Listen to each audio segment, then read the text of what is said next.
Puji Tuhan. Salam Bapak Ibu Saudara, para murid-murid Tuhan yang dicintai Tuhan. Selamat pagi. Good faith, good economy, good faith, good family, good faith, good inspiration. Saya berdoa dan terus berharap semua saya dan saudara saat ini berada dalam keadaan yang baik, tetap dalam penyertaan dan pelindungan Tuhan. Puji Tuhan, hari ini kita bersama-sama masuk satu hari yang luar biasa yang disebut Pentakosta. Wow, luar biasa. Satu peristiwa yang begitu dahsyat sebagai salah satu rangkaian dari karya akbar ajaib dari Tuhan Allah kita ketika Dia menyelamatkan kita bersama-sama seluruh umat yang berdosa, khususnya orang yang kemudian percaya kepada Tuhan. Setelah Dia datang dalam rupa manusia, Dia hidup kurang lebih 33 tahun setengah untuk tujuan disalibkan, menumpahkan darahnya, mati di Kalvari. Setelah itu kemudian Dia dikuburkan, pada hari yang ketiga Dia bangkit. Itulah Minggu Paskah. Setelah kebangkitannya Dia menampakkan diri selama 40 hari berulang-ulang kepada para murid. Setelah itu kemudian Dia pada hari yang ke-40 naik ke surga. Tetapi sebelum Dia naik ke surga, Dia telah menyampaikan satu pesan penting. Salah satunya adalah supaya para murid menanti-nanti di Yerusalem untuk menunggu satu hal yang akan diutus Bapa dalam nama Yesus, yaitu Roh Kudus yang akan menjadi penolong bagi semua murid dan orang yang percaya. Setelah itu kemudian Dia naik ke surga, dan selama 10 hari para murid berdoa menanti-nanti di loteng Yerusalem seperti apa yang Dia pesankan. Dan kita tahu semua, tepat hari ini kurang lebih 2000 tahun yang lalu di loteng Yerusalem terjadi peristiwa yang dahsyat. Para murid yang berdoa, kurang lebih ada 120 murid. Pada waktu itu ada lidah-lidah api yang turun dari langit, dan mereka kepenuhan Roh Kudus. Mereka penuh Roh Kudus. Wow, luar biasa. Pentakosta. Hari ini adalah hari Pentakosta. Amin saudara. Dan terima pada pagi ini satu kuasa yang dari Tuhan. Jadikan setiap tubuh dan hidup saya dan saudara bait Roh Kudus. Biar Roh Kudus memenuhi setiap saya dan saudara. Terima lawatan Roh Kudus di rumah masing-masing pada pagi hari ini. Puji Tuhan. Haleluya. Nah, pagi hari ini kita akan bersama-sama belajar dan akan mendengar firman Tuhan tentang Pentakosta. Pentakosta itu apa artinya? Ya, dalam bahasa Yunani kata Pentakosta itu artinya 40 tambah 10, yang artinya hari yang ke-50. Kemudian di dalam Taurat disebut juga sebagai hari raya 7 minggu setelah Paskah. Jadi setelah hari Paskah kemudian ada hari raya yang disebut sebagai hari raya 7 minggu. Itulah Pentakosta.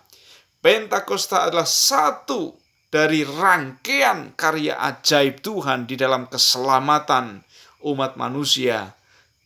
Dan puji Tuhan, saya dan saudara sudah masuk di dalam iring-iringan, arak-arakan orang-orang yang diselamatkan. Wow, puji Tuhan. Nah, terkait dengan Pentakosta, bukan Pantekosta ya, tapi Pentakosta. Peristiwa yang terjadi apa saja di peristiwa Pentakosta? Yang pertama, kalau kita melihat di Perjanjian Lama, maka Pentakosta itu terkait dengan turunnya hukum Tuhan di Gunung Sinai. Tatkala Tuhan memerintahkan kepada Nabi Musa untuk naik ke Gunung Sinai, di Keluaran pasal 24 ayat 12, di sana disebutkan apa?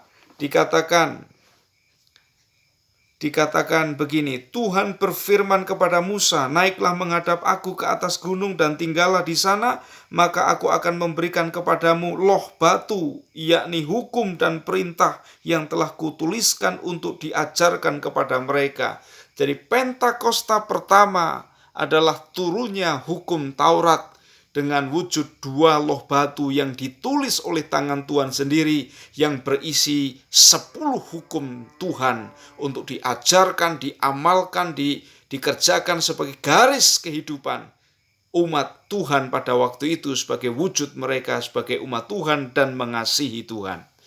Lalu yang kedua, Pentakosta itu terkait dengan hari perayaan masa panen raya. Itu di Keluaran pasal yang ke-23 ayat yang ke-16 dikatakan, kau peliharalah juga hari raya menuai, yakni menuai buah bungaran dari hasil usahamu menabur di ladang. Demikian juga hari raya pengumpulan hasil pada akhir tahun, apabila engkau mengumpulkan hasil usahamu dari ladang. Jadi yang kedua, Pentakosta itu terkait dengan peristiwa ketika umat Tuhan mengucap syukur kepada Tuhan untuk hasil panen pertama. Jadi ada perayaan panen buah bungaran yang dirayakan oleh umat Tuhan pada waktu itu, dan itu semua dibawa ke bait Tuhan dan dipersembahkan kepada Tuhan sebagai ucapan syukur.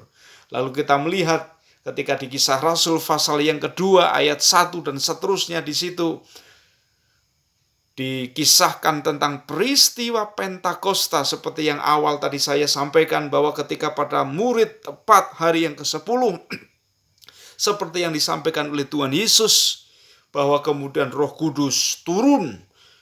Yang fenomena yang terjadi peristiwa waktu adalah turun tiupan angin yang begitu kuat dan kencang, kemudian ada lidah-lidah api yang bertebaran dan hinggap kepada para murid, dan pada waktu itu apa yang terjadi? Mereka berkata-kata dengan bahasa-bahasa lain seperti yang Roh Kudus berikan kepada mereka untuk mengatakannya. Dan waktu itu kemudian Petrus berdiri kemudian berkhotbah. Dalam khotbah di bawah urapan dan kuasa Roh Kudus, 3.000 jiwa dituai. Itulah kegenapan dari apa yang disampaikan dalam kitab Keluaran pasal yang ke-23 ayat yang ke-16, bahwa Pentakosta adalah hari raya panen. Maka di Pentakosta pertama, pencurahan Roh Kudus pertama kali, terjadi panen raya, buah bungaran jiwa-jiwa yang dipersembahkan kepada Tuhan oleh para rasul, yang pada waktu itu diwakili oleh Rasul Petrus. Peristiwa yang sangat dahsyat, luar biasa. Dan pagi hari ini, mari bersama-sama buka hati. Ini saatnya umat Tuhan, saya dan saudara, terus mengalami kepenuhan roh. Sebab tanpa kepenuhan roh, kita akan menjadi orang-orang yang lemah. Kita akan menjadi orang-orang percaya yang glokro. Kita menjadi orang-orang percaya yang anget-anget tai ayam. Kita menjadi orang-orang yang hanya agamawi, hanya orang-orang yang beragama tanpa kepenuhan roh. Maka Roh Kudus dikaruniakan kepada saya dan saudara, supaya saya dan saudara, tubuh kita, hidup kita menjadi bait Tuhan, di mana Roh Kudus bekerja, bergerak melalui dan di dalam hidup saya dan saudara. Amin. Mari setiap saya dan saudara terima, buka hati, siapapun saudara, terima urapan kepenuhan Roh Kudus. Nah, Pentakosta sudah terjadi. Peristiwa Pentakosta sudah terjadi. Kapan? Direkam dalam sejarah di Kisah Rasul pasal yang kedua tadi. Sudah terjadi, Roh Kudus sudah dicurahkan. Dan maka saat ini mari kita bersama-sama berdoa, mohon saudara dan saya dibaptis dan dipenuhi Roh Kudus. Bagi Bapak Ibu Saudara yang belum mengalami baptisan Roh Kudus, ini saatnya saudara meminta dengan sungguh-sungguh kepada Bapa.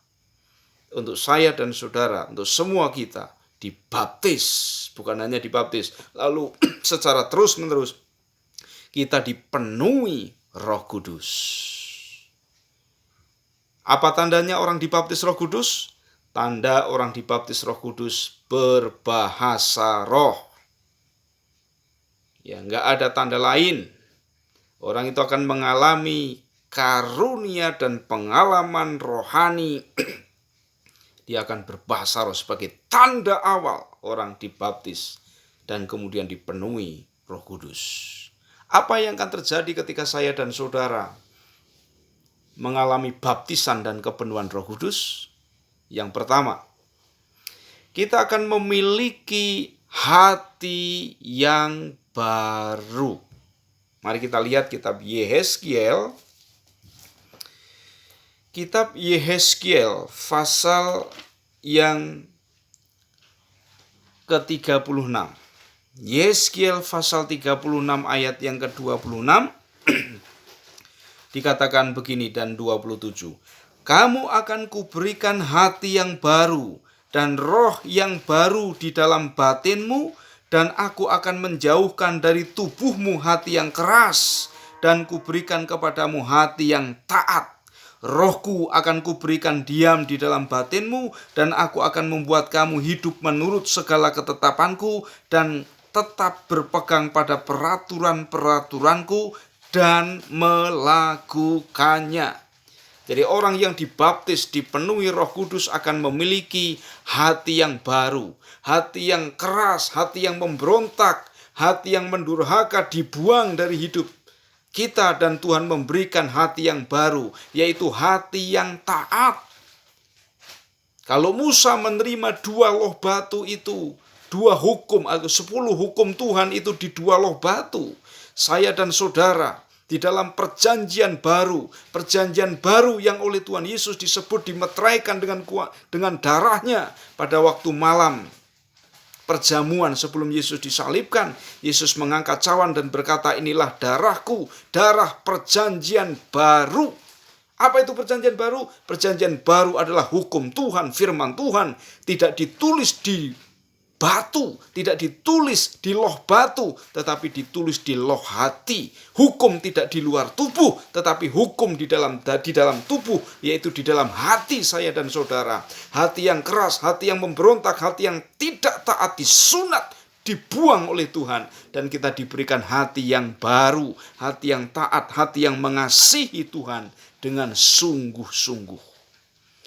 Dan itu dikatakan juga oleh Nabi Yeremia. Yeremia 31 ayat 33 dikatakan begini. Tetapi beginilah perjanjian yang kuadakan dengan kaum Israel sesudah waktu itu. Demikianlah firman Tuhan, aku akan menaruh Tauratku dalam batin mereka dan menuliskannya dalam hati mereka. Maka aku akan menjadi Allah mereka dan mereka akan menjadi umatku. Jadi apa? Bapak Ibu Saudara, ketika orang dibaptis Roh Kudus, ketika saya dan saudara baptis dan penuh Roh Kudus, kita memiliki hati yang baru. Ada salah satu contoh dalam perjanjian lama, yaitu ketika Saul adalah orang yang sangat biasa, orang yang sangat minder, orang yang tidak pede, orang yang tidak berani, orang penakut. Tetapi ketika dia dipenuhi Roh Kudus, dia diurapi menjadi Raja Israel. Alkitab mengatakan dalam kitab Samuel, dia menjadi manusia yang lain. Manusia yang lain bagaimana? Dia memiliki hati yang baru. Mari terima, berdoa sungguh-sungguh Bapak Ibu saya dan saudara menerima baptisan dan kepenuhan Roh Kudus, supaya dan saudara menjadi orang yang lain, orang yang baru. Baru bagaimana? Baru karena memiliki hati yang baru, yang keras dibuang, yang taat diberikan, sehingga kita bebas, merdeka. Seperti yang dikatakan oleh 2 Korintus 3 ayat 3, di mana ada Roh Allah, di situ ada kemerdekaan. Di mana ada Roh Allah, di situ ada kemerdekaan. Merdeka apa? Merdeka taat, merdeka mengasihi Tuhan, merdeka berjalan hidup erat dengan Tuhan untuk seterusnya. Dan kita tidak lagi hanya hidup secara agamawi, kita tidak lagi hidup secara suam-suam, kita tidak hanya hidup hanya biasa-biasa saja, tetapi kita menjadi orang-orang yang powerful, orang-orang yang hidup secara luar biasa bersama Roh Kudus. Amin. Sebab ada begitu banyak, berapa banyak saya dan saudara sering mengeluh untuk berubah. Tetapi pada kenyataannya, ketika saya dan saudara sudah mungkin mengeluarkan banyak kata-kata, banyak komitmen untuk berubah, tapi pada kenyataannya saya dan saudara belum berubah sedikit pun. Perubahan bukan sebuah perubahan sampai terjadi perubahan. Dan kapan itu perubahan? Ketika saya dan saudara berniat berubah, ketika saya dan saudara bertekad berubah, ketika saya dan saudara ingin melakukan perubahan, maka yang terjadi adalah kegagalan. Kita selalu mendapati diri kita belum berubah. Kita selalu mendapati diri kita gagal berubah. Kenapa? Karena perubahan tidak bisa dikerjakan hanya diri kita sendiri.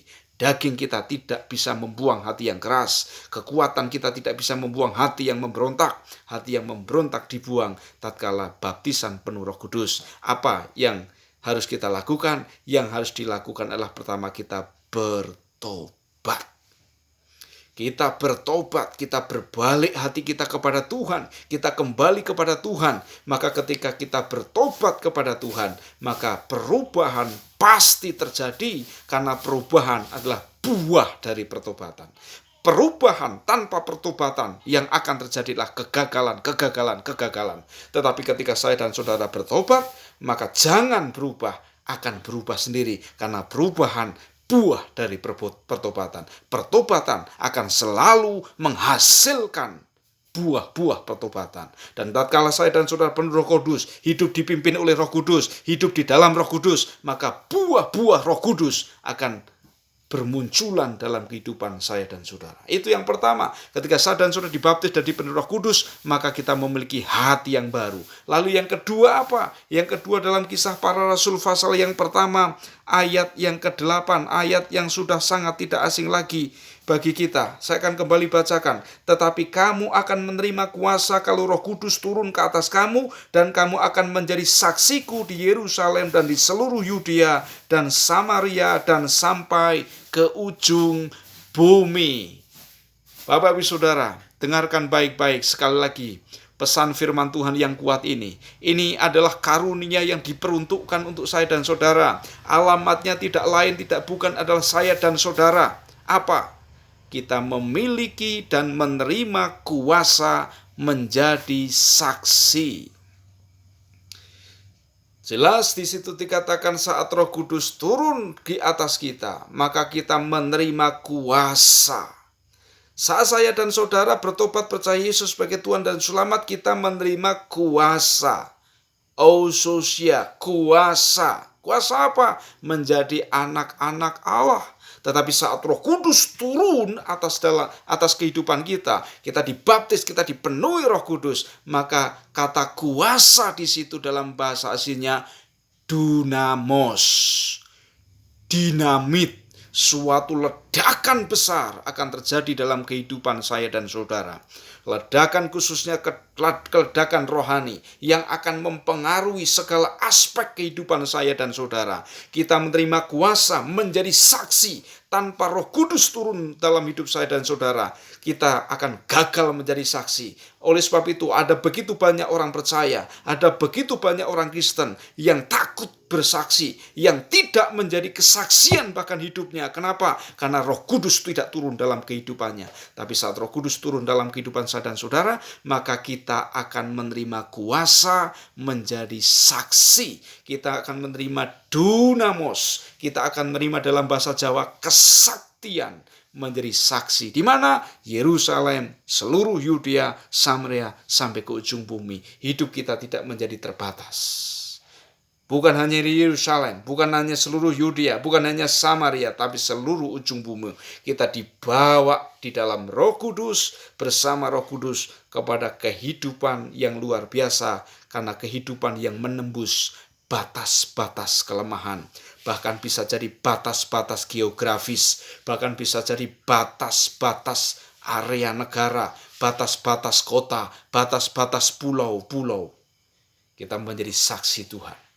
Jadi mari, padahal menjadi saksi Tuhan adalah satu kewajiban yang paling mendasar dalam kehidupan saya dan saudara sebagai orang percaya. Oleh sebab itu Roh Kudus diberikan kepada kita. Karena apa? Karena Tuhan Yesus berkata, pergi beritakan Injil. Baptis yang percaya, baptislah mereka dalam nama Bapa, Anak, dan Roh Kudus. Kita diutus ke dunia ini menjadi saksi. Dan orang tidak mungkin bisa jadi saksi. Dia akan ketakutan menjadi saksi tanpa Roh Kudus. Kita tahu pengalaman Petrus ketakutan. Petrus bahkan sampai mengkhianati Tuhan. Petrus bahkan sampai menyangkal Yesus. Tetapi Petrus setelah hari Pentakosta, wow, luar biasa. Murid-murid setelah hari Pentakosta, setelah sekian 3 hari 3 malam dan sampai kebangkitan Yesus, dia masih tetap tidak percaya bahwa Yesus bangkit. Mereka terus berada di dalam ketakutan, kecemasan. dan duka cita. Tetapi setelah hari Pentakosta, mereka menjadi orang-orang yang militan, orang-orang yang mempertaruhkan darahnya untuk pekabaran juru selamatnya. Bahkan Petrus si penakut itu sampai merelakan diri untuk mati, disalibkan di Roma dengan cara kepala di bawah karena dia merasa tidak layak untuk mati seperti junjungannya mati. Wow, luar biasa. Dua perkara yang akan terjadi ketika saya dan saudara dibaptis dan dipenuhi Roh Kudus. Saudara dan saya akan memiliki hati yang baru. Yang kedua, saya dan saudara menerima kuasa menjadi saksi. Tuhan Yesus memberkati. Buka hati saudara, terima lawatan Roh Kudus pada pagi hari ini. Jadilah orang percaya yang penuh kuasa. Tuhan menyertai. Amin.